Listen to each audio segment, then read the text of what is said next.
وعلى آلہ وصحبہ وبارک وسلم اجمعین۔ نحمدہ ونصلی ونسلم علی سیدنا و مولانا محمد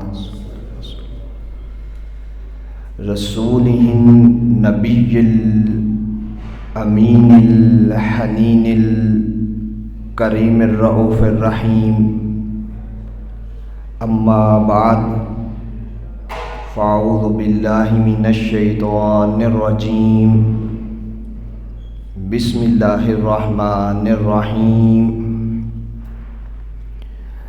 الذین یحملون العرش ومن حولہ یسبحون بحمد ربہم ویؤمنون بہ ویستغفرون للذین آمنوا ربنا وسعت کل شیء رحمۃ وعلما فاغفر للذین تابوا واتبعوا سبیلک وقہم عذاب الجحیم۔ صدق اللہ مولانا العظیم۔ نہایت ہی واجب الاحترام عزیزان من، دوستو، بزرگوں، اللہ رب العزت کا کروڑہ فضل اور اس کا احسان عظیم کہ اس نے ہم سب کو اپنے حبیب مکرم تاجدار ارب و عجم شفیع معظم صلی اللہ علیہ وسلم کی امت میں پیدا کیا۔ آج کی یہ خوبصورت بزم، خوبصورت محفل سعید بسلسلہ لیلۃ التوبہ شب برات کے حوالے سے انعقاد پذیر ہے، جس میں خصوصی کاوش منہاج القرآن کے جملہ فورمز تنظیمات کی طرف سے ہے، اور اس کے ساتھ ساتھ اہل علاقہ کا بھی کنٹریبیوشن رہتا ہے ہمیشہ کی طرح۔ میں تمام دوستوں کو آج کی اس خوبصورت پر رونق محفل کا صمیم قلب سے مبارکباد پیش کرتا ہوں۔ دوستان مکرم، آج کی شب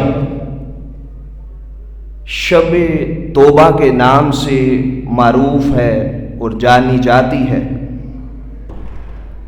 اسی حوالے اور اسی مناسبت سے حقیقت توبہ پر گفتگو کروں گا۔ دعا گو ہوں کہ اللہ پاک ہم سب کو صحیح معنوں میں توبہ کے فرائض، اس کے ارکان، اس کی شرائط کو پورا کرنے کی توفیق عطا فرمائے۔ قرآن کریم کی بڑی معروف آیا کریمہ تلاوت کرنے کا شرف حاصل ہوا۔ یہ سورۃ المؤمن اور دوسرا نام اس کا سورۃ الغافر ہے۔ قرآن پاک کی 40ویں سورہ ہے۔ اس کی آیت کریمہ نمبر 7 میں نے آپ کے سامنے تلاوت کی۔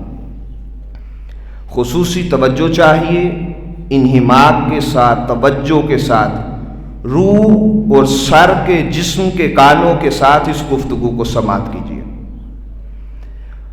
جب انسان کو حقیقی توبہ کا راز سمجھ میں آتا ہے، حقیقت توبہ نصیب ہوتی ہے، تو یہ ہر روحانی مقام کی پہلی کنجی ہوتی ہے۔ آپ کتب تصوف کا مطالعہ کریں، امام ابو القاسم القشیری داتا صاحب کے شیخ صاحب رسالہ القشیریہ، آپ نے تصوف کا پہلا باب توبہ سے باندھا ہے، اور دیگر کتب تصوف اٹھا کے دیکھ لیں، اسلاف کا طریق چیک کر کے دیکھ لیں، جس نے بھی تصوف پہ باب باندھا ہے اس نے ساری تصوف کی کتاب بعد میں لکھی ہے، پہلا باب چیپٹر جو قائم کیا ہے وہ توبہ کا قائم کیا۔ تو گویا تصوف کا معراج جو چاہتا ہے، تصوف کا نقطہ کمال جو حاصل کرنا چاہتا ہے، جو اپنے آپ کو لائشوں سے، نفس پرستی سے، حوث پرستی سے، اس دنیا کی رنگینی سے پاک، صاف، اجلا، مصفہ، مزکہ کرنا چاہتا ہے، اس کا پہلا فیز، پہلا سٹیشن وہ حقیقی توبہ ہے۔ اس کے بغیر انسان نہ ادھر کا رہتا ہے نہ ادھر کا رہتا ہے۔ جو انسان صحیح معنوں میں تائب ہو جاتا ہے، امام غزالی رحمۃ اللہ تعالی علیہ احیاء علوم الدین کے اندر فرماتے ہیں التائب حبیب اللہ، سچی توبہ کرنے والا ادھر صحیح معنوں میں تائب ہوتا ہے، ایک قدم اس کا سچی توبہ پر ہوتا ہے، دوسرا قدم اللہ کی محبوبیت کے درجے پہ فائز ہو جاتا ہے۔ تو توبہ انسان کو اللہ کا محبوب مقرب بنا دیتی ہے۔ قرآن پاک میں اس چیز کی عکاسی خود خالق کائنات نے فرمایا ان اللہ یحب التوابین ویحب المتطہرین، بے شک اللہ سچی توبہ کرنے والوں کو اپنا محبوب بنا لیتا ہے، ویحب المتطہرین، اور اپنے من کا تصفیہ اور تزکیہ کرنے والے نفوس کو چن کر خالق کائنات جو اپنے ظاہر سے انسان جتنے گناہ کرتا ہے جب اس سے تائب ہوتا ہے اپنا محبوب بنا دیتا ہے، اور جو دل کو علائشوں سے پاک کر دیتا ہے، جو اپنے دل کو دنیا کی حوث پرستی سے پاک کر دیتا ہے، جو انسان اپنے من کو یاد الہی سے معمور کر لیتا ہے اور ذکر الہی سے زبان بھی تر رکھتا ہے اور اپنا قلب بھی ذکر الہی سے تر رکھتا ہے، اللہ ایسے بندے کو اپنا محبوب بنا لیتا ہے۔ تو انسان سچا تائب ہو کر اللہ کا محبوب بن جاتا ہے۔ تو تصفیہ قلب، تزکیہ قلب، تزکیہ نفس، اور اپنے ظاہری اعضاء سے، جوارے سے، آنکھ کے گناہ سے، کان کے گناہ سے، زبان کے گناہ سے، انسان اپنے سارے وجود سے جتنے گناہ کر سکتا ہے جب ان سب سے تائب ہوتا ہے تو اللہ کا محبوب بن جاتا ہے۔ پھر قربان جائیں خالق کائنات نے ظاہر کو بھی، سچی توبہ کرنے والوں کو بھی، جو اپنے ظاہری اعضاء کی سچی توبہ کر لیتے ہیں ان کو بھی محبوب بنا لیتا ہے، لیکن خالق کائنات نے بات ختم نہیں کی، کہا انسان تو اپنے اعضاء سے جتنے گناہ کرتا ہے، یہ ظاہری اعضاء سے ہاتھ، کان، ناک، پاؤں، ناک، زبان، جتنے گناہ کرتا ہے ان سے تائب ہونا شرط نہیں، وَيُحِبُّ الْمُتَطَّهِرِينَ، جب اپنا من اپنے مومن بھائی کے لیے صاف کرتا ہے تب درجہ محبوبیت پہ بٹھاتا، جب من سے کینہ نکالتا ہے تب درجہ محبوبیت پہ بٹھاتا، جب اپنے من سے علائشیں نکالتا ہے تب درجہ محبوبیت پر فائز کرتا۔ اب ایک طرف ظاہری اعضاء سب کا انسان صحیح معنوں میں وضو کر کے اللہ کے حضور کھڑا ہو کر توبہ مانگ رہا ہے، دل میں مومن بھائی کے لیے منافقت رکھتا ہے، ایسے کو وہ معاف بھی نہیں کرتا، درجہ محبوبیت بھی عطا نہیں کرتا۔ تو شرط یہ ہے کہ انسان من کا بھی صاف۔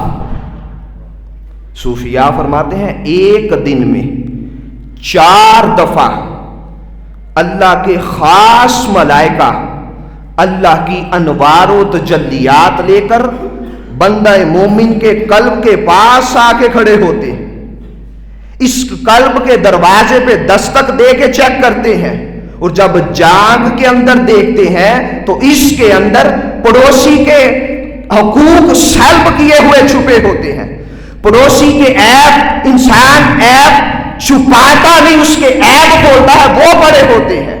انسان جب اس دنیا کے سارے عیب دل میں جمع کیے جاتا ہے تو وہ تمام ملائکہ جو ہر مومن کے قلب پر 4 مرتبہ ایک دن میں اترتے ہیں، وہ کہتے ہیں باری تعالیٰ اس گندے من میں ہم تیرا نور داخل نہیں کر سکتے، 4 مرتبہ پلٹ کے آتے ہیں۔ اب قرآن نے کہا وَيُحِبُّ الْمُتَطَّهِرِينَ، انسان دل کی صفائی کر، پھر وہ جو ملائکہ ہر روز اللہ کے انوار لے کر آتے ہیں، جب دل صاف ہوگا، خانہ محبوب کے لیے تیار ہوگا، تو پھر اللہ پاک اپنے خاص انوار خاص ملائکہ کے ذریعے تیرے دل میں داخل فرمائے گا۔ اب دیکھیں، یہ اصلاح احوال کی محافل ہوتی ہیں، یہ شب زندہ داریوں کی محافل ہوتی ہیں۔ شب زندہ داریوں میں انسان کا دل جاری نہ ہو تو اس نے کچھ نہیں حاصل کیا۔ یہ محافل صرف لنگر کھانے کا نام نہیں، یہ لنگر پکانے کا نام نہیں، یہ انسان کو روحانی غذا اور لنگر دینے والی محافل ہوا کرتی ہے۔ بدقسمتی کے ساتھ اس معاشرے کی روش بدل گئی۔ ابھی افسوس کے ساتھ، افسوس صد افسوس، جتنے لوگ ابھی بیٹھے ہیں، جب لنگر کا ٹائم ہوگا ہم کس نہج پہ چلے گئے، اس سے بھی ڈبل لوگ صرف لنگر کھانے کے لیے آئیں گے۔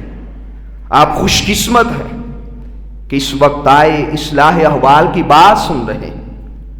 ہم نے اپنا وتیرہ بدل کے رکھ دیا، خود کو رسم و رواج کا پابند بنا دیا، جبکہ فرائض واجبات سنن کو چھوڑ کر جب آپ رسم و رواج کو ترقی اور عروج دیں گے تو معاشرے فلاح نہیں پاتے بلکہ بربادی کی طرف جاتے ہیں۔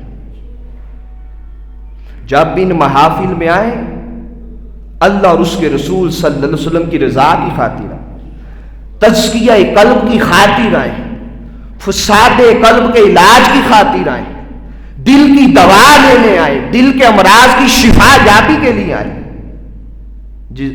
جسم کو پالنے کے لیے نہ آئے، اپنی روح کو طاقتور اور جوان کرنے کے لیے ان محافل میں آیا ہے۔ تو جب من صاف ہوگا تو انسان اللہ کا محبوب ہو جاتا۔ اب اس کی مثال حکایت کی زبان سے دیتا ہوں کہ اللہ کا محبوب انسان بنتا ہے کہ نہیں بنتا۔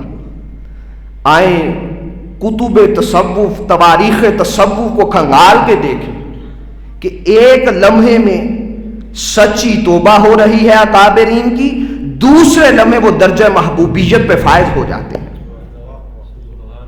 یہ ہمارے احوال کیوں درست نہیں ہوتے؟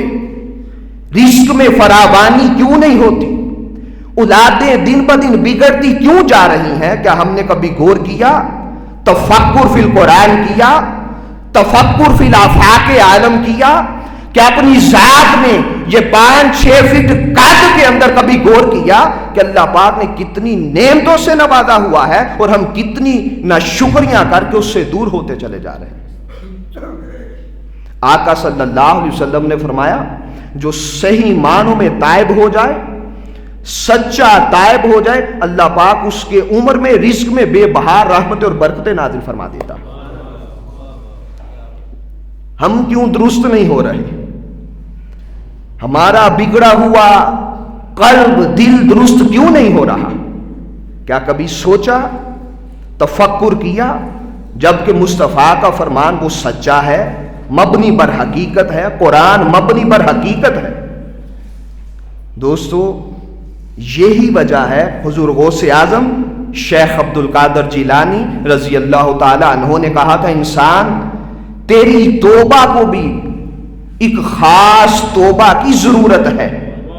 تو زبان سے توبہ کرتا ہے، ادھر مسجد میں بیٹھ کے توبہ کرتا ہے انسان، جب باہر نکلا یہ قرآن کہتا ہے کہ نماز برائی اور بے حیائی سے روکتی ہے۔ ہم نے نماز پڑھ کے بے حیائی اور برائی بھی کی، جبکہ قرآن نے کیٹاگوری کل کہا تھا کہ جو نمازی ہوگا بے حیا نہیں ہوگا، فحش کلام نہیں کرے گا۔ ہم سارے نماز پڑھ کے وہی دندا تو کر رہے ہیں۔ علت، ریزن، سبب کیا ہے؟ کیا کبھی یہ ٹریس کرنے کی کوشش کی کہ ہم نماز پڑھ کے کاروبار کے اندر جانسا دے رہے ہیں، دھوکہ دے رہے ہیں، کسٹمر کو ڈیل کرتے ہوئے جھوٹ بول رہے ہیں، جبکہ قرآن کہتا ہے نمازی نہ بے حیا ہو سکتا ہے، نہ فحش کلام کر سکتا ہے، نہ منکرات کر سکتا ہے۔ دوستو، وجہ یہ ہے ہم فرضی نماز بھی ادا کرتے ہیں، فرضی توبہ بھی اللہ کے حضور کرتے ہیں۔ حقیقت توبہ اور شے کا نام ہے، فرض ادا کرنا اور شے کا نام ہے۔ اقبال نے اسی حقیقت کی عکاسی کی تھی، ہم سجدے کرتے ہیں، لذت سے محروم ہیں، قلب میں انوار نہیں اترتے، انوار و تجلیات جذب نہیں ہوتی من میں، کیونکہ پیچھے سچی توبہ جو ہر روحانی مقام کی کنجی ہے، ایک ہمارے پاس وہ نہیں ہے، ایک ہمیں ہر شے کی حقیقت معلوم نہیں ہے۔ نماز کی حقیقت کیا ہے؟ آقا صلی اللہ علیہ وسلم سے جبریل امین علیہ السلام نے پوچھا، آقا مل احسان، توجہ ہے آپ کی، آقا احسان کیا ہے؟ ہم نماز پڑھ رہے ہیں، مجھ سمیت جو پڑھ رہے ہیں، روٹین وائز پڑھ رہے ہیں، آقا صلی اللہ علیہ وسلم کی دہلیز سے پوچھتے ہیں کہ حقیقت نماز کیا ہے، پھر حقیقت توبہ کی طرف لے کر آتا ہوں۔ ایک شے کی حقیقت تو کھولے، ہر شے کی حقیقت ہے۔ میں آپ کے سامنے کھڑا ہوں، یہ جسم میری حقیقت نہیں، اس کے اندر روح وہ انسان کی اصل ہے۔ وَنَفَخْتُ فِيهِ مِن رُوحِي، جو اللہ پاک نے اپنی روح، اپنی شان کے لائق اپنا امر جاری فرمایا، تو یہ خاکی پتلا اس نے بولنا بھی شروع کیا، اللہ کا کلام سننا بھی شروع کر دیا۔ تو حقیقت انسان نہیں، حقیقت یہ وجود نہیں، حقیقت یہ باڈی نہیں، اس کے پیچھے حقیقت وہ اللہ کا امر اور اللہ کی روح چھپی ہوئی ہے۔ تو نماز کی حقیقت کیا ہے؟ جبریل امین علیہ السلام نے کہا، یا رسول اللہ مل احسان، آقا احسان کیا ہے؟ تو آقا صلی اللہ علیہ وسلم نے فرمایا، جبریل سوال کرنے والا مجھ سے بہتر جانتا ہے کہ احسان کیا ہے۔ آقا صلی اللہ علیہ وسلم نے فرمایا، جبریل احسان یہ ہے کہ جب بندہ مومن نماز میں کھڑا ہو، حالت قیام میں کھڑا ہو، تو خدا کو سامنے حاضر جان کر نماز ادا کیا کرے۔ یہ حقیقت نماز ہے۔ ایمان سے بتائیں، ہم میں سے کتنے ہیں جو خدا کو حاضر جان کر نماز پڑھتے ہیں؟ یہ میں مسلم شریف کی حدیث پاک عرض کر رہا ہوں، کوئی عام ضعیف حدیث نہیں بیان کر رہا۔ تو آقا صلی اللہ علیہ وسلم نے یہ تو ٹاپ درجے کے لوگوں کی بات کی، اہل اللہ، اتقیاء، اصفیاء کی بات کی، اکابرین کی بات کی، لیکن قربان جائیں مصطفیٰ کریم صلی اللہ علیہ وسلم نے ہم جیسے ناقصوں کا خدا بھی حل فرما دیا۔ فرمایا، جبریل ہر کوئی تو میری امت میں اس مقام پہ نہیں جائے گا، ہر کوئی علی المرتضیٰ تو نہیں ہوگا جو کہتے ہیں جب تک خدا کو سامنے حاضر نہ کر لوں تب تک سجدے میں نہیں جاتا۔ اب راز سمجھ آیا مولا کائنات کا کہ جب تک خدا کو تک نہ لوں اس کی شان کے لائق، اسی حدیث مصطفیٰ کو، حدیث جبریل کو، قول شان کو سامنے رکھ کے مولا کائنات نے فرمایا تھا میں خدا کو حاضر جان کے نماز پڑھا کرتا ہوں۔ تو آقا نے فرمایا جو خدا کو حاضر جانتے ہیں ان کا تو مقام بڑا اونچا ہے۔ پھر آقا نے فرمایا کوئی اس مقام تک نہ جا سکے جبریل، کم از کم اتنا خیال ضرور کر لینا کہ ہم خدا کو نہیں تک رہے، خدا کو حاضر نہیں کر پا رہے، کیونکہ نفس علائشوں سے بڑا ہوا ہے، نفس پرستی کے پجاری ہیں، خواہشات کے ہم پجاری ہیں، اس مقام تک نہ جا سکے۔ آقا نے فرمایا اتنا گیان اور دھیان ضرور کر لینا کہ خدا ہمیں تک رہا ہے۔ اس حدیث کو سناتے ہوئے حضور شیخ الاسلام استاذی المکرم ڈاکٹر محمد طاہر القادری مد اللہ ظلہ العالی آپ فرماتے ہیں ایک درجہ تو یہ ہے کہ انسان خدا کو حاضر جان کے نماز پڑھے، یہ بڑا درجہ ہے۔ اگر ہم چھوٹے درجے پہ چلے جائیں کہ اللہ ہمیں تک رہا ہے تو عاشق تو اسی میں مر جاتا ہے کہ اس کا محبوب اسے تک رہا ہے۔ ابھی ہم عاشق نہیں بنے، اللہ والوں کی لسٹ سے محروم ہیں، صوفیاء کی لسٹ میں داخل ہو، وہ خدا کو حاضر جان کے بھی نماز پڑھتے ہیں، وہ خدا کا یہ یقین بھی رکھتے ہیں کہ وہ ہر حال میں ہمیں تک رہا ہے۔ یہ حقیقت نماز ہے۔ جب ہم اس اینڈ پہ آ کے نماز ادا کریں گے تو پھر انسان کبھی بے حیا نہیں ہوگا، انسان کبھی فحش کلامی نہیں کرے گا، تو ہر شے کی ایک حقیقت ہوتی ہے، تو نماز کی حقیقت کیا ہے؟ بولیے، خدا کو حاضر جان کر نماز پڑھنا۔ اگر اس لیول پہ نہ آ سکو تو کم از کم اتنا خیال رکھنا کہ ہم خدا کے دربار میں کھڑے ہیں، وہ ہمیں تک رہا ہے۔ اسی کو اقبال نے کہا تھا، ازاں ازل سے تیرے عشق کا ترانہ بنی، نماز اس کے نظارے کا ایک بہانہ بنی۔ یہ نماز اس کو تکنے کا ایک بہانہ ہے، روٹھے ہوئے رب کو منانے کا ایک بہانہ ہے۔ تو ہر شے کی ایک حقیقت ہوتی ہے۔ حضور غوث اعظم شیخ عبد القادر جیلانی رضی اللہ تعالیٰ عنہ فرماتے ہیں کہ انسان توبہ کی بھی ایک حقیقت ہے کہ تیری توبہ کو بھی ایک توبہ کی ضرورت ہے کہ نہیں؟ ہم ہیں حقیقت توبہ تک، ہم تو حقیقت نماز تک نہیں، ہمیں حقیقت معلوم ہی نہیں۔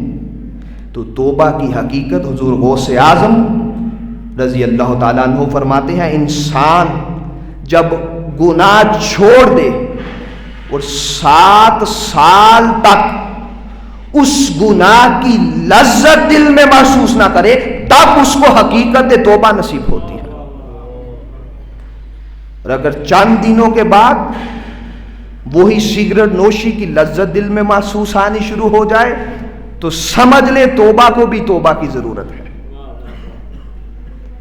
اگر انسان پہلے دودھ کے اندر پانی مکس کرتا تھا، واہ سنا، اس نے اثر کیا، چند دن چھوڑ دیا، پھر اسی لذت کے پیچھے لگ گیا کہ اس سے تو بظاہری طور پہ گھاٹا پڑ رہا ہے، تو اس کی توبہ کو بھی توبہ کی ضرورت ہے۔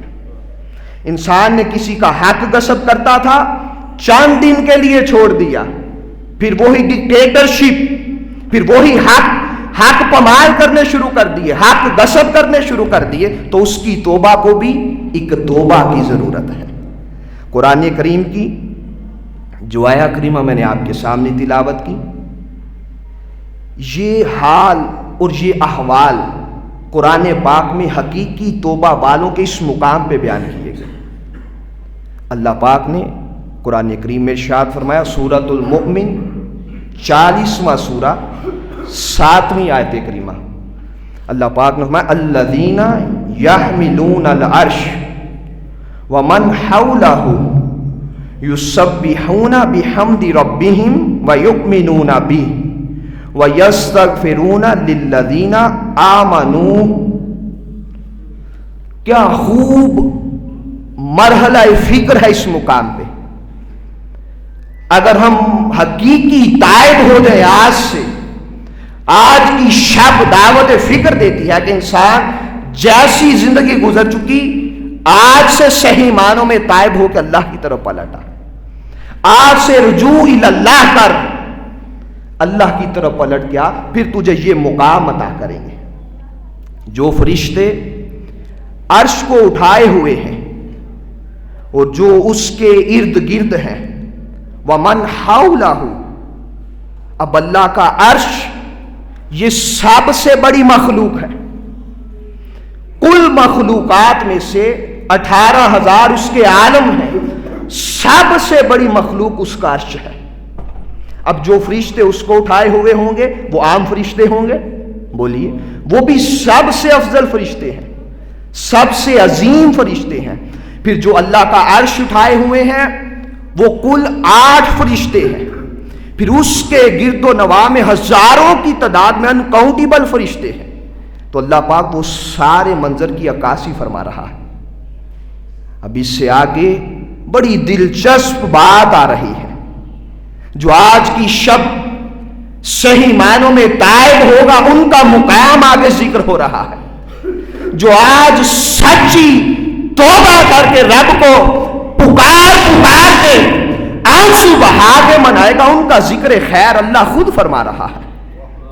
اللہ پاک فرماتے ہیں، میرا عرش کوئی معمولی شے نہیں، عظیم رب کا عظیم عرش، اس کی شان کے لائق، اس کو اٹھانے والے عظیم فرشتے اور اس کے گرد و نواح کا ماحول، اس کو صوفیاء کی زبان میں عالم حیرت کہتے ہیں. یہاں جا کے انسان مراقبوں سے گزر کر، مجاہدات سے گزر کر، مشاہدات سے گزر کر، انسان جب ذکر کر کر کے اپنی ہستی فنا کر دیتا ہے، اس کے بعد عالم حیرت شروع ہو جاتا ہے. پھر انسان برتا حیرت میں گم رہتا ہے. پھر اس سے آگے عقل جواب دے جاتی ہے، انسان کا علم جواب دے جاتا ہے، شعور گھٹنے ٹیک دیتا ہے اور عالم حیرت میں گم ہو کر برتا حیرت میں گم ہو جاتا ہے، اس کی خودی کی جلوتوں میں گم ہو جاتا ہے. جب وہ وہاں پہنچتا ہے تو پھر یہ صدا آتی ہے، بندے یہاں بھی کوئی ہے اپنی شان کے لائق. اس نے اپنی خاص منصب کا ذکر کرتے ہوئے کہا، یہ جو فرشتے ہیں یسبحون بحمد ربہم، ہر لمحے جب سے عرش بنایا ہے اور جب سے انہوں نے اٹھایا ہے اور جب سے اس ماحول کے گرد یہ رہتے ہیں، تب سے یہ اللہ کی پاکی بیان کر رہے ہیں، اس کی تسبیح بیان کر رہے ہیں اور رب کی تعریف کرتے رہتے ہیں. یہاں انسان کو دعوت فکر دے رہا ہے کہ میرے خاص قرب میں رہنے والے وہ ہر حال میں یسبحون بحمد ربہم، وہ ہمیشہ رب کی تعریف کیا کرتے ہیں، وہ اللہ کی حمد بیان کرتے ہیں، اللہ کا شکر بجا لاتے ہیں. وہ کبھی نہ شکری والے کلمات زبان سے نہیں لاتے. اس کے قرب میں رہنے کی طلب رکھنے والوں، شکووں کی زبان کاٹو، ہمیشہ رب کا شکر ادا کیا کرو، اللہ اپنے قرب و جوار میں رکھا کرے گا، جیسے ان ملائکہ کو اپنے قرب و جوار میں رکھتا ہے. اور اسی کی عکاسی بابا فرید الدین گنج شکر علیہ رحمہ نے کی. بس دے ہاسے تے وس دے ناسے تیری جوک دے آسے پاسے. اللہ اس سے پاک ہے، وہ جوک سے پاک، مکان سے پاک، لیکن عرش کے اوپر اپنی شان کے لائق جلوہ افروز تو ہے. یہ ملائکہ اس کے گرد طواف کرتے ہیں اور جھوم جھوم کر رب کا ذکر کرتے ہیں، رب کی تسبیحات بلند کرتے ہیں. اللہ پاک نے کہا یہ میرے عرش کے قریب جھوم جھوم جانے والے یہ ناشکرے لوگ نہیں ہوتے، ہمیشہ شکر بجا لانے والے میرے عرش کے قریب رہا کرتے ہیں. اور انسانوں میں جو شکر بجا لاتے ہیں ان کو بھی اپنا خاص قرب عطا فرماتا. تے وس دے ہاسے وس دے ناسے تیڑی جوک دے آسے پاسے، سن دے ہاسے مٹھیاں گالی سنا یار سنیندہ ہاسے. وہ رب کا کلام سنتے ہیں، ہاہوتی نغمہ سنتے ہیں، ملکوتی کلام سنتے ہیں اور پھر اس کے گرد جھوم جھوم جاتے ہیں. پھر جب اس کا لاہوتی کلام سنتے ہیں، جیسے موسیٰ علیہ السلام کوہ طور کی وادی پر اس کا کلام سنے، بے ساختہ کیا پڑے رب عالمی حمزوری نہیں، مولا اب اپنا دیدار بھی کرا، اپنا کلام تو سنا کے طور کی وادی پر عاشق لوٹ تو دیا ہے، اب اپنا دیدار بھی مجھے عطا فرما. یہ موسیٰ علیہ السلام کوہ طور کی وادی پر اس کا کلام سنتے ہیں، آدم جنت میں اس کا کلام سنتے ہیں، نوح علیہ السلام کشتی نوح میں اس کا کلام سن کے اس کے باری باری جاتے ہیں. تو وہ یار کے گرد رہتے ہیں، صبح و شام تسبیحات بلند کرتے رہتے. اب یہ منصب ہے کن کا؟ بولیے حاملین عرش کا. پھر اللہ پاک نے فرمایا وَيُؤْمِنُونَ بِهِ، صحیح معنوں میں مجھ پر ایمان لاتے ہیں. پھر آگے فرمایا وَيَسْتَغْفِرُونَ لِلَّذِينَ آمَنُوا. اب دیکھیں منصب کیا ہے، شان اور رتبہ کیا ہے. قربان جائے یہ شان اور رتبہ ملائکہ کا ہے، لیکن حقیقی توبہ کرنے والوں کا مقام اس سے کئی گنا اونچا ہوا کرتا ہے. یہ قرآن کی نس عدی نس سری بتا رہی ہے، یہ اتنے بڑے منصب کے اہل ملائکہ جب انسان صحیح معنوں میں تائب ہوتا ہے اس کے لیے استغفار کرنا شروع کر دیتے ہیں. کہاں رب کی تسبیح، کہاں رب کی حمد کرنے والے، الحمدللہ کی صدا بلند کرنے والے، اس کے نشے میں سرشار رہنے والے. جب بندہ مومن خالی رہ کر جب نفس کو علائشوں سے پاک کرتا ہے، سچا تائب ہو کر رب کے دربار میں کھڑا ہوتا ہے، ملائکہ کہتے ہیں اپنی تسبیح بعد میں کریں گے، اس خاکی پیکر کی پہلے اللہ کے حضور استغفار کی دعا بلند کریں. وہ اپنی تسبیح چھوڑ کر وہ مصطفیٰ کے امتیوں کے لیے کیا کہتے ہیں؟ وَيَسْتَغْفِرُونَ، وہ اللہ کے حضور استغفار کرنا شروع کر دیتے ہیں. کس کے لیے؟ آپ کے لیے، میرے کے لیے. یہ سب کچھ مصطفیٰ کے طفیل نصیب ہو رہا ہے صلی اللہ علیہ وسلم. یہ آقا کے امتی ہونے کے طفیل ہم پر کرم ہوتا ہے کہ حاملین عرش، نوجوانان امت کے لیے اللہ کے حضور استغفار کرنا شروع کر دیتے ہیں. اب منصب کس کا اونچا ہوا؟ بولیے بھائی. توبہ کرنے والے کا. اب قرآن کی نص کی طرف چلیے جو شروع میں پڑھی تھی، ان اللہ یحب التوابین ویحب المتطہرین. بے شک ملائکہ کو یہاں پہ محبوب نہیں کہا، اپنا تسبیح کرنے والا گردانا، اور جس کے اندر ملکوتی صفات بھی ہو، شیطنت کی صفات بھی ہو. شیطان سراپا شر کا در ہے، ملائکہ سراپا خیر کا در ہے. انسان کا وجود یہ شر کا در بھی ہے، خیر کا در بھی ہے. جو خیر کی طرف جاتا ہے اللہ پاک ملائکہ کی ڈیوٹی لگاتا ہے، اس کے لیے استغفار کی دعا کیا کرو. یہ میرا بندہ تائب ہو کے میری طرف آ رہا ہے، اب میں نے اس کو درجہ محبوبیت پہ فائز کر دیا ہے. یہ ہے حقیقت توبہ کہ انسان جب کسی بھی گناہ سے پلٹ جائے اس کی لذت زندگی بھر دل میں محسوس نہ کرے.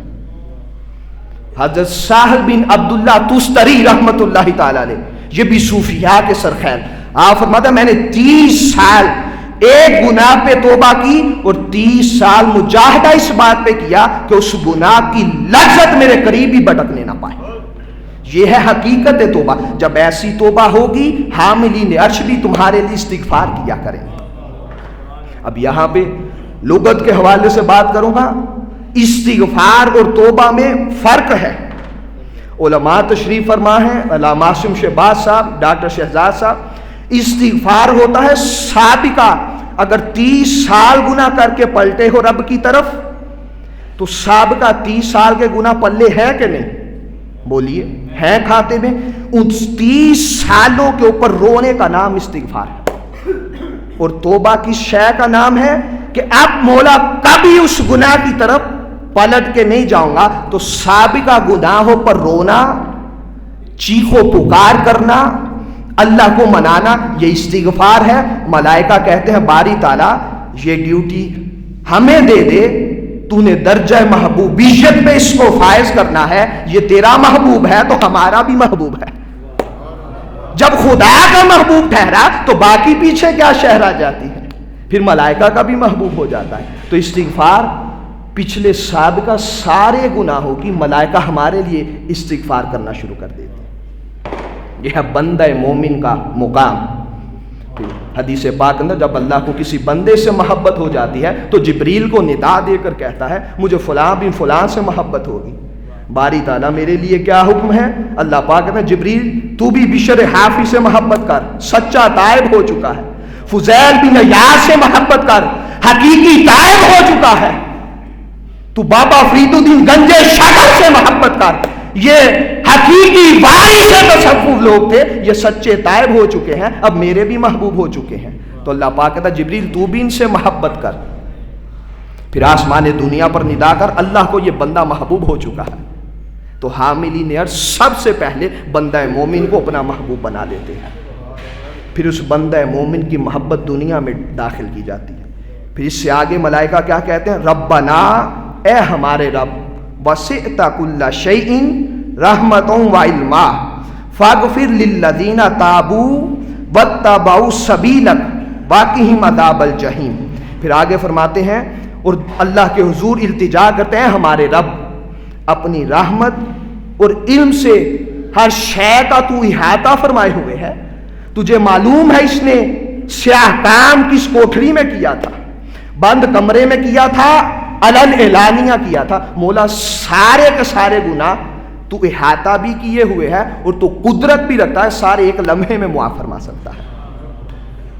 پھر آگے چل کے ملائکہ کی یہ دعا آگے جاری رہتی ہے, پس ان لوگوں کو بخش دے جنہوں نے توبہ کی.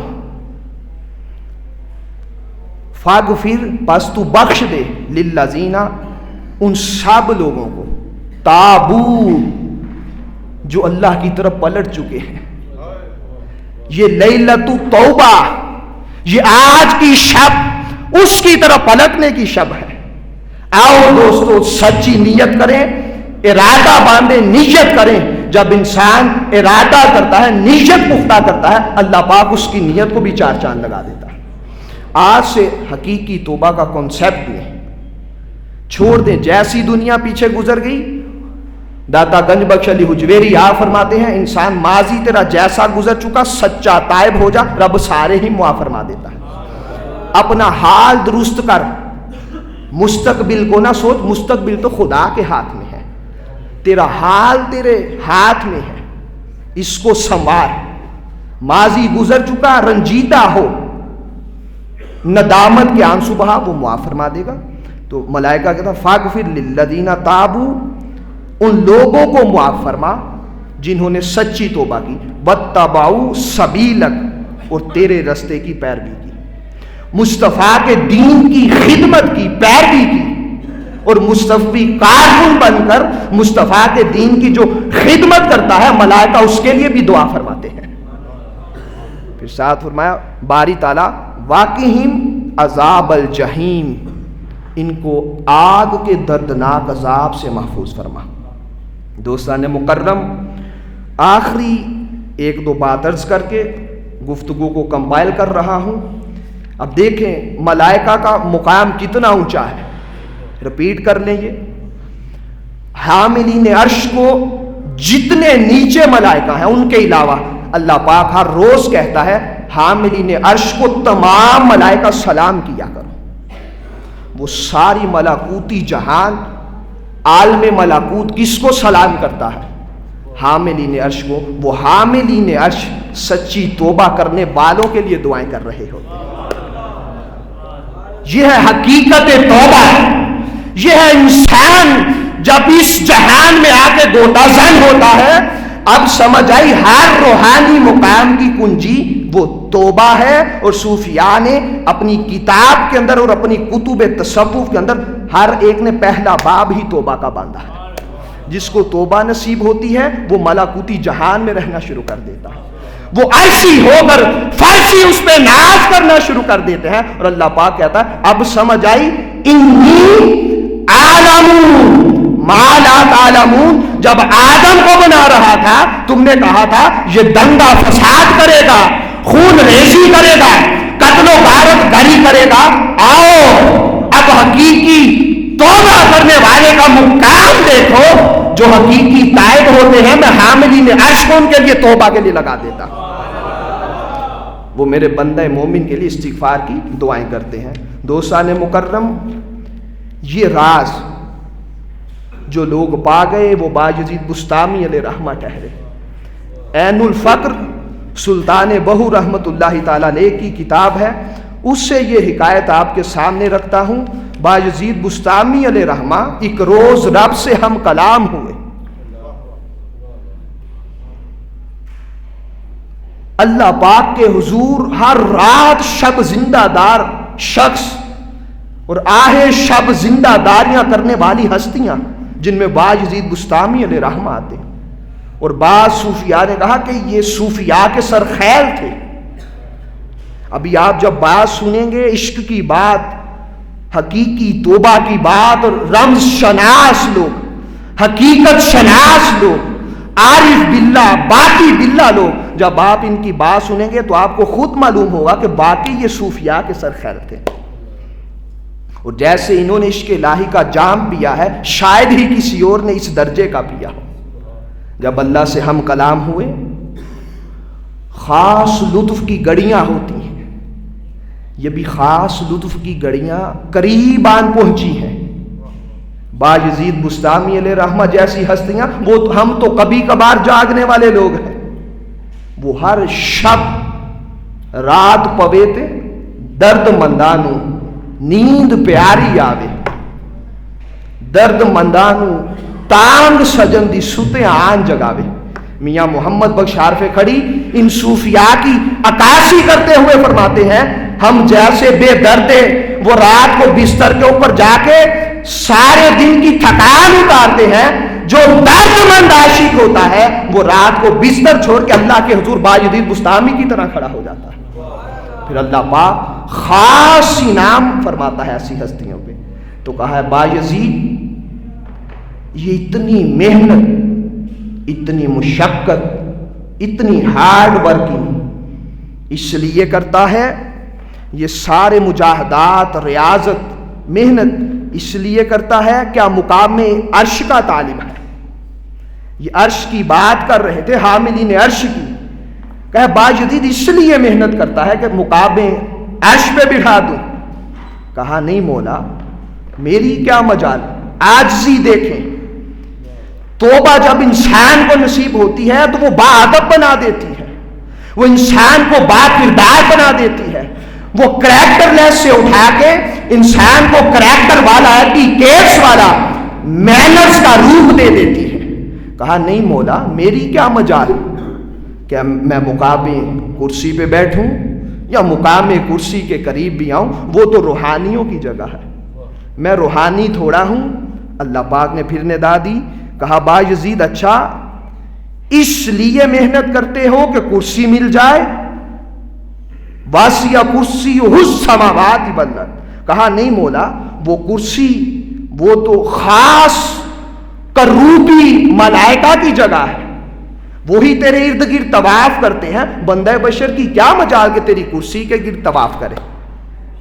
توجہ ہے کہ توبہ سے کیسے کیسے راز کھلتے ہیں، پھر وہ کیسے ہم کلام ہوتا ہے اپنے بندے سے، الطاف خفی کے ساتھ وہ دل کے پردوں پر اپنی بات القا کر کے بندے سے ہم کلام ہوا کرتا ہے. کہا نہیں مولا وہ تو کروبیوں کی جگہ ہے. کہا اچھا بایزید کیا اتنی محنت اس لیے کرتے ہو کہ دوزخ چاہتے ہو. کہا نہیں مولا دوزخ تو منکروں کی جگہ ہے، میں منکر تھوڑا ہوں، میں تو تیرا نام لیوا ہوں. جب یہ بات ہوئی تو الطاف و کرم کی صدا نے آغوش رحمت میں لے کر کہا اچھا بایزید ہم سے ملنا چاہتے ہو، ہم سے ملاقات کرنا چاہتے ہو، ہمارے قرب و جوار میں رہنا چاہتے ہو، دائمی قربت الہیہ میں رہنا چاہتے ہو.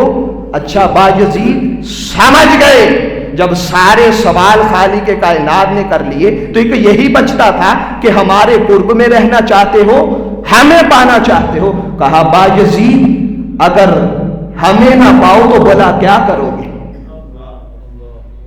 بھلے ہمیں نہ پاؤ، ہمیں نہ پا سکو تو کیا کرو گے. حقیقی تائب ہونے والے نے بتا دیا کہ مولا اچھا اتنی سی بات ہے، تو نے کہہ دیا، ہم اشارہ سمجھ گئے. عشق کی بات اور اللہ کی وحدانیت کی بات یہ صوفیاء ہی سمجھا کرتے ہیں، یہ رنگ شناس مصطفیٰ بھی ہوتے ہیں اور اللہ کے مقام وحدانیت کو گوتاگن ہو کر سمجھنے والی ہستیاں بھی یہ ہوتی ہیں. کہا مولا ہم اشارہ سمجھ چکے، ہم تجھ سے ہم کلام ہو رہے ہیں 30 سال سے، آج وہ وقت آن پہنچا ہے کہ اب وصل کی گھڑیاں قریب ہیں. اچھا مولا تو نے کہہ دیا ہمیں نہ پاؤ گے تو کیا کر لو گے. سر سجدے میں رکھ کے آہ بری جان اللہ کے سپرد کر دی. کہا مولا اچھا اس جہان میں تو تیرا دیدار موسیٰ بھی نہیں کر سکے، اب حدیث پاک سامنے رکھتا ہوں، جب شہید شہادت کے رتبے میں پہنچتا ہے تو وہ اللہ کی رضا کی خاطر تلوار لگتی ہے گردن میں، قطرہ خون زمین پر نہیں گرتا، اللہ پاک بلا حجاب اپنا دیدار عطا فرما دیتا ہے. کہا مولا ہم تیری راہ میں ایسے عشق کا جام پیئیں گے، اگر اللہ کے راستے میں ایک لمحے کے لیے کوئی تلوار کی زد میں آئے اس کو تو دیدار مل جاتا ہے، جو 30 سال اس کے چلنے کا منتظر رہے تو وہ سمجھ جاتے ہیں اب جان اللہ کے سپرد کرتے ہیں، اگلا جہان اللہ ہمیں اپنا دیدار عطا فرما دیتا ہے۔ کہا مولا میں تو اتنا کر سکتا ہوں، جان تیرے سپرد کر کے وہاں تیرا دیدار کر سکتا ہوں۔ یہ ہے حقیقت توبہ، ہے کہ نہیں؟ میں گفتگو کلوز کر رہا ہوں، یہی حقیقت نماز ہے۔ الصلاۃ معراج المؤمنین، نماز مومن کی معراج ہے۔ باجزید بستامی کو معراج ہوئی کہ نہیں ہوئی؟ یہ ہے حقیقت نماز، جان اللہ کے سپرد کر دی، یہ ہے کشتہ عشق رسول، یہ ہے فنا فی رسول کے مقام پر پائے، اور جب فنا فی رسول میں ہوئے فنا فی اللہ کے مقام پہ چلے گئے تو دیدار ملا ہوگا کہ نہیں؟ جب اس جہان میں گئے اللہ نے کہہ دیا ہمیں نہ پاؤ تو کیا کرو گے؟ وہ بھی سمجھتے تھے کہ تیرے رستے میں جان دے رہا، اس سے بڑی جان دی ہے کسی نے بتائے؟ محظوظ ہو کے سنے بھائی، اس سے بڑھ کے جان شہادت کیا ہو سکتا ہے؟ یہ راز، یہی حقیقت اور معرفت کے راز صوفیاء سمجھا کرتے ہیں، سجدے میں رکھ کے جان اس کے سپرد کرتے ہیں، آگے اللہ اپنی شان کے لائق دیدار فرما دیتا ہے۔ آخری بات، فوائد السالکین بختیار کاکی رحمت اللہ تعالی علیہ، اور اس کو مرتب کرنے والے شیخ فرید الدین عطار غالباً، ہشت بہشت کتاب ہے۔ حقیقت توبہ پہ آخری حکایت سنا کے ہم اجازت چاہیں گے، پھر انشاءاللہ صلاۃ و تسبیح کا آغاز ہوا چاہتا ہے۔ 2 فقیر اللہ والے، یہ حقیقت توبہ ہے۔ اسی حکایت کے اندر وہ اللہ کے انوار و تجلیات عجائبات دیکھنے جنگلوں کی طرف گئے، مشاہدہ الہی میں رہنے والی ہستیاں، مشاہدہ حق میں غرق ہونے والی ہستیاں، اور وحدانیت کے سمندر میں غوطہ زنی کرنے والی ہستیاں، 2 اللہ کے فقیر 3 دن مشاہدات میں رہے تو ایک بکری نے آ کر 2 روٹیاں منہ میں رکھ کر ان کے سامنے رکھ دی۔ وہ رجال الغیب سے مدد تھی، اللہ پاک میں وہاں سے رزق دیتا ہوں جہاں سے تم گمان بھی نہیں کرتے، تو یہ وہاں سے رزق دیا جہاں سے گمان بھی نہیں ہو سکتا۔ وہ بکریاں رزق دے کر اللہ والوں کو چلی گئیں، بکری رزق دے کے کھانا دے کے چلی گئیں۔ اب یہ 2 فقیر کہتے ہیں کہ ہم نے ایسے ایسے جائب و غرائب دیکھے کہ ہم عامت الناس کو بیان نہیں کر سکتے۔ ان میں سے جو خاص بات آپ فرماتے ہیں کہ ایک بچھو بڑا اونٹ کی مانند بڑا جسامت والا آیا۔ اب یہ جائب و غرائب میں سے علیحدہ چیز تھی، ان کے لیے نیو چیز تھی۔ ویسے تو بچھو کا سائز چھوٹا ہوتا ہے، تو وہ دریا کی طرف، نہر کی طرف تیزی سے گیا۔ یہ اللہ والے بھی اس کے پیچھے پیچھے، وہ دریا پار کر کے دوسری طرف چلا گیا۔ تو ان اللہ والوں نے اللہ کے حضور دعا کی، باری تعالیٰ اگر ہمارا فقر درویشی تجھے قبول ہے تو اس نہر کو ابھی پھاڑ دے، جیسے موسیٰ علیہ السلام کے لیے پھاڑا تھا، ہمارے لیے یہیں سے رستہ بنا دے۔ پھر اللہ پاک فرماتا رستے وہاں سے بناتا ہوں جہاں سے تم گمان نہیں کرتے، اگر اللہ کا تقوی پاس رکھتے ہو۔ یہ تقوی شیار لوگ تھے، رستہ اللہ نے پھاڑ کے منظر دکھانا تھا، مشاہدہ الہی کروانا تھا، اپنی صفات کا مشاہدہ کروانا تھا، اپنی صفت رحمت کا مشاہدہ کروانا تھا۔ تو اللہ پاک عین اس نہر کے پار لے گیا۔ وہ بچھو اونٹ نما بڑا بچھو، جب آگے جا کے دیکھتے ہیں نہر کے پار درخت کے نیچے ایک شخص اپنا منہ نیچے کر کے آرام کر رہا ہے، سویا ہے، مدہوش پڑا ہے، اور اس درخت کے اوپر سے سانپ موٹا منو وزنی نیچے اتر رہا ہے۔ یہ بچھو نے جا کے اس سانپ کو کاٹ کے مار دیا، اور وہیں اس آدمی کے پاس جو درخت کے نیچے سویا ہوا تھا پھینک دیا۔ توجہ ہے آپ حضرات کی؟ پھینک دیا۔ جب پھینکا تو یہ 2 اللہ والے درویش یہ سمجھے کہ کوئی بہت بڑا کامل اللہ کا ولی ہے، کہ جس کی خاطر اللہ نے مدد بھیجی ہے اور ہمیں یہ دکھانا ہے کہ میں اپنے کامل اہل اللہ اتقیاء کی ایسے حفاظت کیا کرتا ہوں۔ یہ کہتے ہیں کہ ہم اس شخص کے قریب ہوئے، دونوں درویش فقیر، ہم نے اس کا سینہ اوپر کی طرف کیا جو زمین کی طرف تھا، تو اس کی بغل کے اندر شراب کی بوتل پڑی تھی، وہ شراب پی پی کر اس کے نشے میں مدہوش پڑا تھا۔ تو یہ اللہ والے فرماتے ہیں ہمارے ذہن میں خیال آیا رب نے بس یہی نکما انسان دکھانا تھا، تو ہاتھ میں غیبی سے آواز آئی، اے میرے فقیروں درویشوں، یہی تک تو لانا مقصود تھا، اگر میں تقوی شیار اہل اللہ کا رب ہوں تو ایسے پاپی زانی بدکار لوگوں کا بھی رب ہوں۔ مجھے فقط تقوی شیار لوگوں کا رب نہ سمجھنا، میں بڑے سے بڑے پاپ کرنے والوں کا بھی رب ہوں، میں رب سب کا سانجا ہوں۔ تو وہ شخص جب اٹھا اس نے یہ سارا منظر دیکھا کہ اللہ پاک نے میرے لیے مدد بھیجی، ہم جیسا کوئی نکما ہوگا اس کے لیے مدد آ سکتی ہے، تو جو صحیح معنوں میں تائب ہوتے ہیں ان کے لیے کتنی مدد آ سکتی ہے۔ تو وہ شخص سچا تائب ہوا۔ پھر بختیار کاکی علیہ رحمہ فرماتے ہیں جو درویش اسے ملنے گئے تھے انہوں نے بھی کہا ہم پتہ نہیں کون سے تقوی اور توبہ لیے بیٹھے ہیں، وہ پتہ نہیں کس لمحے کس حال کس پہ کرم فرما دے، یہ آج کی رات پتہ نہیں کس پہ کرم ہو جائے اور کس کے طفیل اللہ ہم سب کی بخشش فرما دے۔ کوئی ایسا تو ہوگا جس کا ایک آنسو آج کی شب اس کو پسند آئے گا۔